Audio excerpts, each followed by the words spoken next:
Yo, welcome back. You're listening to NerrdPacck. It's De Niro. And finally, Marvel has dropped content, which means I'm going to get real busy. So let's get into it. So Wandavision episodes have now been released on Disney Plus.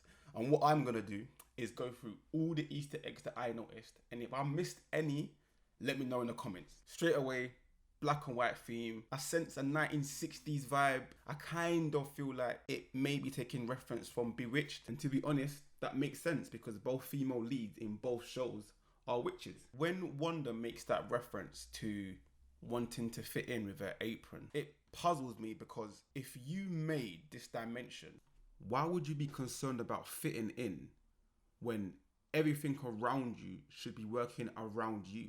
You should be the center of everything. So you should fit in perfectly. And that's what makes me think there must be something or someone behind this, because someone that's made something shouldn't be concerned about fitting in because it's yours. Or is it someone else's? In fact, thinking about it, why would she even say this to Vision? This isn't the real Vision. The Vision died in Infinity War. For her to explain herself to a construct just makes me feel like she isn't behind this. Talking about Vision, I noticed he still has a stone in his forehead. Now, I don't know if it's the Mind Stone or the Sunstone that he has in the comics. But if it is, or it happens to be the Mind Stone, does that mean that Wanda has the ability to bring back all the other stones? That's a lot of power to bring back an Infinity Stone. That's crazy, but I don't know. We'll have to wait and see to find out what that stone might be. But I think it might be the Sunstone. So in this dimension, Stark Industries is there.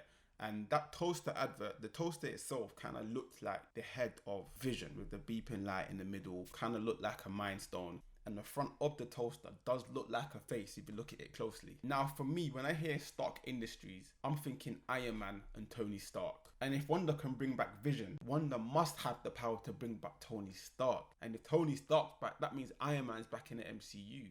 That could be a way to bring him back. It could be a way. Now I get it, Wanda's a witch. And we haven't really seen the full extent of what she can do. Obviously we're going to see it in this series. But there's one thing that I noticed is the ability that she has to reverse time. This only happened on 2 occasions. When she was moving the plates and it cracked over Vision's head, then it reversed back to normal. And then when she had to make dinner and the whole chicken was burnt and she reversed it back to eggs. Now, it might not be anything too serious and I might be just be overthinking this, but if she's able to reverse time, is it only something that she can do because she's in this new dimension that was made? Or is it one of her powers that we haven't seen yet? And if it is one of her powers, what is the scale? Like how big, like how much of, is it like her surroundings? Is she able to reverse time on the entire universe? Because if so, there's so much she could bring back. Everyone that passed away, she could bring back. And that means she wouldn't even need to have a fake Vision.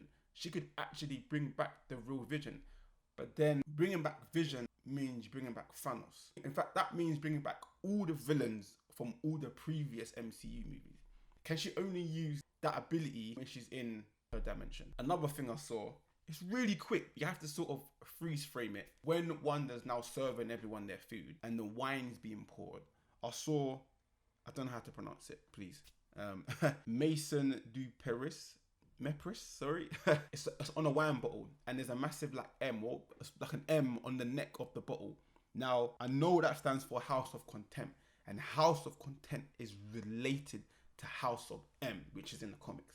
And that's when Wanda really goes in. She does a madness. She changes reality. She wants to make mutants the elite species, which is sick because if they do follow the House of M, that segues X-Men into the MCU. So many things we've wanted to see in the MCU. So many characters, so many storylines to do with mutants and X-Men. This series, if they follow the House of M or they bring elements from the House of M storyline into this series, the whole of MCU from this point onwards is going to be crazy.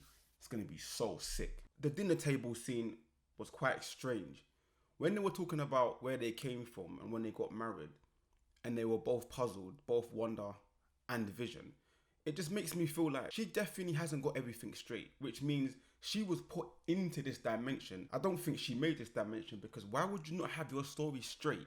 Secondly, on that dinner table scene, when Vision's boss was choking and the wife kept saying stop it with the same facial expression, then Wanda told Vision to take out whatever it was that was in his throat. It almost felt like there's a condition in this dimension where if anyone gets injured and you're able to sort of sort out the situation, they revert back to just being normal as if nothing happened. And the look on Wanda's face clearly shows that she has no idea what to do, and the only option was for Vision to use his powers to save him. Now, for me, that means she doesn't have control of where she is. Then lastly, we see SWORD.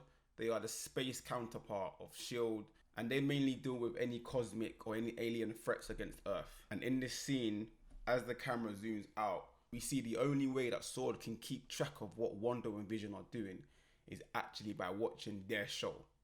So it's almost like they're like a live audience. Now, I'm not a sound engineer, but I am very familiar with what a mixer looks like. Now, that device in the far right of the screen that has all the colorful buttons, I know that's used to control the volume levels of sound. And if you look closely, it looks like there's 5 channels that are activated and they've all been adjusted, which makes it look like behind the scenes, SWORD is adjusting the sound of the TV show, or are they involved in the production of the TV show? Do they have some sort of control? Either way, I know that's a mixer.